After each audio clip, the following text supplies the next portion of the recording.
What's up, family? Welcome back to Roaring Truth TV.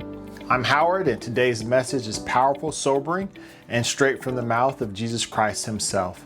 We're diving into Matthew chapter 25, verse 31 through 46. Now, this is a scene of judgment, Jesus' return, and a reminder that eternity is real. So let's get right into it. Jesus begins in verse 31 by saying, "When the Son of Man comes in his glory and all the angels with him, he will sit on his glorious throne." Here he's talking about the second coming.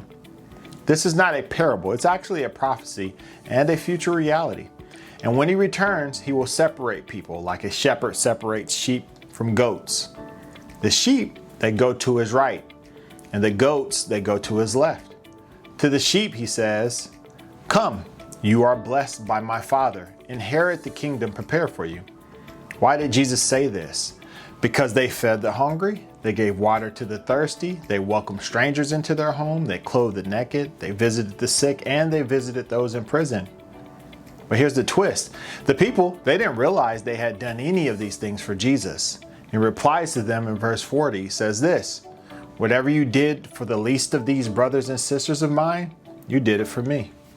Wow, I mean, we could stop there. That's powerful. Jesus identifies himself with the least of these, not the powerful, not the influencers, but the poor, the forgotten, the overlooked. And he even calls them his brothers and sisters. Now the tone shifts. To the goats on his left, Jesus says this, "Away with you, you cursed ones, into the eternal fire prepared for the devil and his demons." That's verse 41. Let me pause right there. This is a reminder that hell is real. Eternal fire, it's real. And the devil and his demons are real. This fire wasn't made for humans originally. It was prepared for Satan and his demons. But those who reject Christ, those who live in spiritual neglect, they will end up there not because he wants them to, but by their choice. That's what their sin was. What was their sin? It wasn't murder, it wasn't theft, it wasn't violence. It was actually a sin of omission. They didn't feed the hungry. They didn't welcome strangers. They didn't clothe the naked. They didn't visit the sick or the imprisoned. You know what's fascinating here is Jesus took that personally.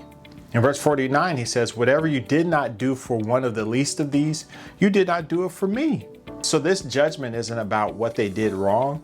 It's about what they refused to actually do right. Hebrews chapter 13, verse 2 reminds us of this thing. "Do not forget to show hospitality to strangers, for by doing so, some have shown hospitality to angels without even knowing it." So you never know who God has put in your path. That stranger or that neighbor, that coworker, these folks can be divine assignments to you. So be gracious and be kind to them. Be generous, because when you do it for them, you're doing it for Jesus. Now I'll caution you, listen carefully. Feeding the poor does not save you. Only Jesus could do that. John 3:16 says this, "For God so loved the world that he gave his only Son, that whosoever believeth in him will not perish, but have eternal life."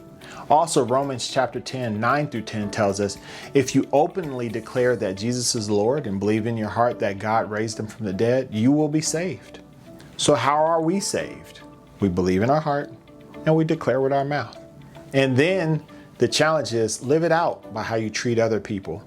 Let your compassion speak as loudly as your confession. If today's message in any way has challenged you, or if it's encouraged you, I'm going to ask you to like, subscribe, and comment below. I want to hear even your salvation story. I'll tell you, someone else needs to hear your salvation story. It will encourage them. Your testimony actually could change a life.